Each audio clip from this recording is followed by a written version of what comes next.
जी दोस्तों, आज एक और वीडियो लेकर आ गए हैं और ये वीडियो वर्ग दसम का है।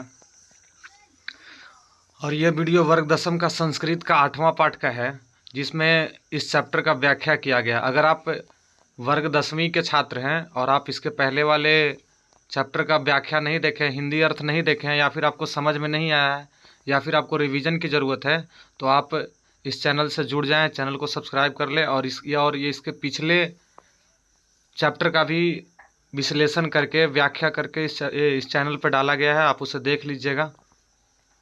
आपको ना समझ में आएगा, कोई दिक्कत होगा, कमेंट कीजिएगा। और आज हम लोग अष्टम पाठ पढ़ेंगे, 8वां पाठ। ठीक है, चलिए देखिए क्या कहता है। कह रहा है अष्टम पाठ मतलब 8वां पाठ, 8 पाठ, जिसमें करमवीर कथा है। करमवीर करमवीर कहते हैं जो अपने काम में वीरता दिखलाता हो। काम में वीरता दिखलाने वाले को क्या कहते हैं? वीर, एक करमवीर। तो आज उसी काम में वीरता दिखलाने वाला एक करमवीर का एक कथा है, कहानी है, जो पढ़ना है। कह रहा है कि पाठे अस्मिन् समाजे दलितस्य ग्रामवासिनः पुरुषस्य कथा वर्तते। कह रहा है कि इस पाठ में समाज में दलित समाज का, दलित समाज के गांव में एक रहने वाला एक पुरुष का कथा है। मतलब ये जो पाठ है, इस पाठ में जो कथा है, यह कथा दलित समाज में रहने वाला ग्रामवासी में से एक पुरुष है, जिसका कथा है। वही व्यक्ति करमवीर है, जो पुरुष है। कौन है वो भाई, क्या किया, सुनिएगा। कह रहा है कि करमवीरः असौ निज उत्साहेन विद्याम प्राप्यम महत पदम लभ्यते। कह रहा है कि करमवीर जो अपने निज उत्साह से, अपनी उत्साह से विद्या प्राप्त किया और महत पदम लभ्यते, मतलब बहुत बड़ा पद प्राप्त किया। विद्या से क्या प्राप्त किया? बहुत बड़ा पद प्राप्त किया। कह रहा है कि समाजे च सर्वत्र सत्कृता भवति। और कह रहा है कि समाज में और सभी जगह अपने आप को सत्य किया, सच किया। कह रहा है कि कथायाम मूल्यम वर्तते यत निराशो न स्यात्। कह रहा है कि कथा की मूल्य बात है, मुख्य बात है कि कभी यत और निराशो न स्यात्, हमें निराश नहीं होनी चाहिए। उत्साहेन सर्व कर्तुम प्रभवेत। कह रहा है कि उत्साह से सभी कर्म को करना चाहिए, या सभी कर्म को उत्साहपूर्वक करना चाहिए। मतलब किसी भी काम को करते समय हमारे मन में कोई उदासी नहीं होनी चाहिए। इसके बाद कह रहा है, अब ये कहानी क्या कहता सुनिएगा। कह रहा है कि अस्ति बिहार राज्यस्य दुर्गम प्राय प्रांतरे भीखन टोला नाम ग्राम। कह रहा है कि बिहार राज्य के दुर्गम प्राय प्रांत में भीखन टोला नाम के गांव है। किस राज्य में? बिहार राज्य में। किस प्रांत में? दुर्गम प्राय प्रांत में। कौन सा गांव है? भीखन टोला। कह रहा है निवसंती अस्म तत्र निर्धना शिक्षा विहीना कलिष्ट जीवना जना। कह रहा है कि वह भीखन टोला गांव में जो लोग रहते हैं, तत्र निर्धना, वहाँ गरीब लोग, शिक्षा विहीन लोग, कलिष्ट जीवना, कठिनाई से जीवन जीने वाले लोग रहते हैं। कह रहा है कि तेस्व अन्यतमस्य जनस्य परिवारे ग्रामात् बहि स्थित्याः कुट्या नैवसत। कह रहा है कि उसी दुर्गम प्राय प्रांत के भीखन टोला गांव से एक परिवार का, कह रहा है, जो गांव से बाहर स्थित कुटिया में रहता है। एक परिवार है जो बाहर स्थित कहाँ रहता है? कुटिया में, गांव से बाहर। कह रहा है कि कुटी तु जीर्ण पर्यायत्वात् परिवार जनानाम आत्म मात्रात रक्षति न वृष्टि। कह रहा है कि कुटिया में जीवन तो वो जी लेते हैं, लेकिन उनका परिवार अपना रक्षा वर्षा से नहीं कर पाती है। वास्तव में बात है ये, कुटिया में जीवन जी लीजिएगा, लेकिन वर्षा में आप नहीं जी सकते हैं। वर्षा में पानी तो चूना शुरू होता है। कह रहा है कि परिवारे स्वयं गृह स्वामी। कह रहा है कि उस परिवार में एक स्वयं गृह का स्वामी, मतलब एक मालिक, तस्य भार्या, उनकी पत्नी, तयोर एकः पुत्र, और उसका एक, मतलब बोल रहा है एक पुत्र है, कन्यसी दुहिता चैत्सान। और कह रहा है वो एक छोटा पुत्र है। मतलब कह रहा है 2 पुत्र और एक गृह स्वामी और एक पत्नी, मतलब इतने लोग, दुहिता च इत्यासन, मतलब इतने लोग उस घर में रहते हैं। कह रहा है कि तस्मात् ग्रामात् कोश मात्रम दूरम प्राथमिको विद्यालय प्रशासनेन संस्थापित। कह रहा है कि उस गांव से 1 कोस दूर प्राथमिक विद्यालय प्रशासन द्वारा स्थापित किया गया। तो आपसे पूछता है एग्जाम में ऑब्जेक्टिव क्वेश्चन कि किसके द्वारा विद्यालय स्थापना किया गया, तो प्रशासन के द्वारा, उस गांव से कुछ दूरी पर। कह रहा है कि तत्रैको नवीन दृष्टि संपन्न सामाजिक सामरसरिक, और कह रहा है शिक्षक समागत, कह रहा है सामाजिक सामरसरिक, कह रहा है वहाँ नए दृष्टि वाले और सामाजिक समरसता वाले शिक्षक लाए गए। कहाँ? उस विद्यालय में, जो विद्यालय प्रशासन के द्वारा स्थापना की गई। कह रहा है कि भीखन टोलाम द्रष्टुम आगतः सह कदाचित खेलनंतरम दलित बालकम विलोक्य तस्याम पितरम मेन स्व अभिभावेन भूतः। कह रहा है कि भीखन टोला में देखा गया कि जहाँ हमेशा बच्चे जो खेलने में निरंतर रहते थे, हमेशा रहते थे, वह बच्चे अपने पिता के भाव से या पिता के कहने से अभिभूत होकर वो भी विद्यालय आने लगे।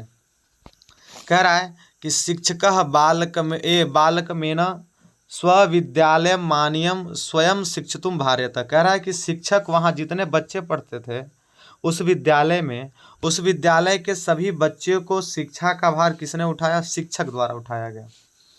विद्यालय स्थापना किया गया किसके द्वारा? प्रशासन के द्वारा। और उठाया भार कौन? शिक्षक। अब देखिए, कह रहा है बालको अपि तस्य शिक्षण शैलाकृष्टः शिक्षा कर्म जीवनस्य परमाम गति इति मन्यमानो निरंतरम मध्यावसेन विद्याधिगमाय निरतो अभवत्। कह रहा है कि बालक भी वहाँ शिक्षणशिला में शिक्षा कर्म अपने जीवन का पहला गति मानने लगे और अपने अध्ययन में हमेशा लगे रहें, विद्या प्राप्त करने में लगे रहें। कह रहा है कि क्रमशः उच्च विद्यालयम गतः स्व शिक्षक स्व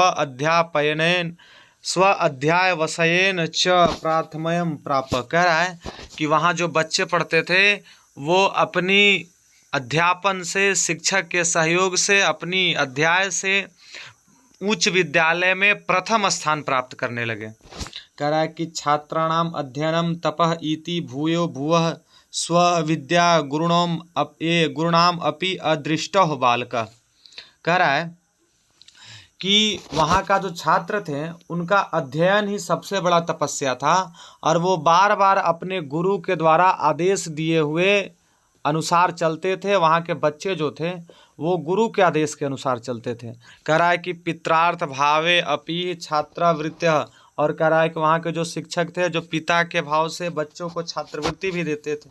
कन्या च छात्राणाम शिक्षण लब्धेन धनेन च नगर गते महाविद्यालय प्रवेशम लभ्यत। और कह रहा है कि वहाँ के जो छात्र थे वो शिक्षा प्राप्त करके, कुछ धन पा करके महाविद्यालय में प्रवेश करने के लिए नगर भी जा रहे थे।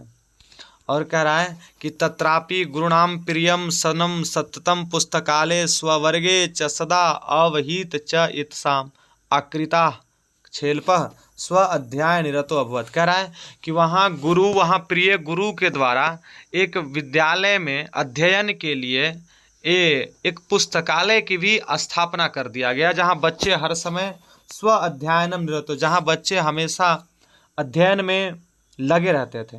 कह रहा है कि महाविद्यालयस्य पुस्तकागारे बहुनाम विषयानाम पुस्तकानि आत्मसादसः कृतवान्।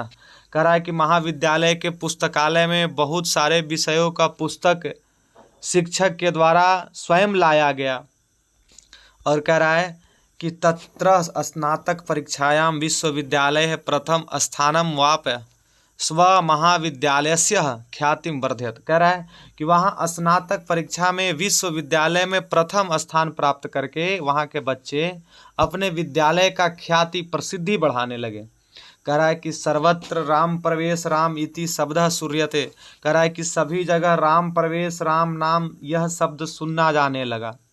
कह रहा है नगरे विश्वविद्यालय परिसर च। कह रहा है कि नगर में भी और विश्वविद्यालय के परिसर में भी ना जानता नाम पित्रावश्य विद्या जन्म प्रतिष्ठाम। कह रहा है कि कोई जानता नहीं है कि क्या है, लेकिन विद्या इतनी विद्या के कारण जो राम प्रवेश राम था वो सभी जगह प्रतिष्ठित होने लगा। अब इसके बाद क्या कहता सुनिएगा। कह रहा है कि वर्ष अनंतरौ असौ केंद्रीय लोक सेवा परीक्षामपि स्व अध्याय स्व अध्यावसायेन व्यापक विषय ज्ञानेन च उन्नतम स्थानम वाप। कह रहा है कि वो जो बच्चा था राम परवेशराम, वो वर्षों की पढ़ाई के बाद केंद्रीय लोक सेवा परीक्षा में अपनी अध्ययन से व्यापक विषय में उन्नत स्थान प्राप्त किया। साक्षात्कारे च समिति सदस्या तस्य व्यापकेन ज्ञानेन तत्रापि तादृश परिवार प्रवेशे कृतेन श्रमेण अभ्यासने च परम प्रीता भुवन। कह रहा है कि जो साक्षात्कार समिति सदस्य था उसकी व्यापक ज्ञान पे वहाँ के परिवार के प्रवेश के आधार पर इसके परिश्रम के आधार पर काफ़ी ज़्यादा खुश हुए। और कह रहा है अद्य राम प्रवेश रामस्य प्रतिष्ठाम स्वप्रांते केंद्र प्रशासने च प्रभुता वर्तते। आज सभी जगह केंद्र प्रशासनों में अपने प्रांतों में राम प्रवेश राम प्रतिष्ठित होने लगा। तस्य प्रशासन क्षमताम संकट काले च निर्णस्य समर्थम सर्वेशाम अवर्जके वर्तते। और उस भीखन टोला गांव में प्रशासन के द्वारा जो संकट के समय में जो निर्णय लिया गया था विद्यालय के लिए, आज वो सभी को सामर्थ्य दिख गया, मतलब अच्छे दिख गया। और कह रहा है नूनम असौ करमवीरो व्यतीतम बाधा। कह रहा है कि बहुत सारे ऐसे लोग हैं, इसके पास कुछ भी बहुत कुछ था, लेकिन उन्होंने सभी बाधा को तोड़कर करमवीरो मतलब करमवीर बना। प्रशासन केंद्र लोकप्रिय संजाता। और कह रहा है प्रशासन केंद्र में लोकप्रिय बना। सत्य मुक्तम, सच कहा गया है। क्या कहा गया? उद्योगिनः पुरुषमय उपैति लक्ष्मी। जो पुरुष उद्योगी होते हैं, परिश्रमी होते हैं, उनके पास क्या आती है? लक्ष्मी आती है। लक्ष्मी किसके पास आती है? उद्योगी पुरुष के पास आती है। यानी ये जो चैप्टर था, अब ये चैप्टर आपका समाप्त हो गया। इस चैप्टर में मुख्य बात यह है कि एक लड़का था जिसका नाम था राम परवेशराम, जिन्होंने अपने कर्मवीरता के बल से लोक सेवा, केंद्रीय लोक सेवा परीक्षा में प्रथम स्थान प्राप्त किया। और प्रशासन के द्वारा जो विद्यालय की स्थापना किया गया था, आज वो सार्थक हो गया। इस तरह से अन्य बच्चे जो आज अगर परिश्रमी करते हैं, क्योंकि किताब भी लिखता है कि उद्योगी पुरुष के पास लक्ष्मी आती है, जो आज मेहनत करते हैं उनके पास क्या आती है? लक्ष्मी आती है। तो अब ये चैप्टर आपका समाप्त हो गया। इसमें से ऑब्जेक्टिव और सब्जेक्टिव भी आपको हम करवा देंगे। आप चैनल से जुड़े रहिएगा। अगर नए हैं तो सब्सक्राइब कर लीजिएगा। बाकी फिर अगले बात पढ़ेंगे और अगले क्लास में पढ़ेंगे।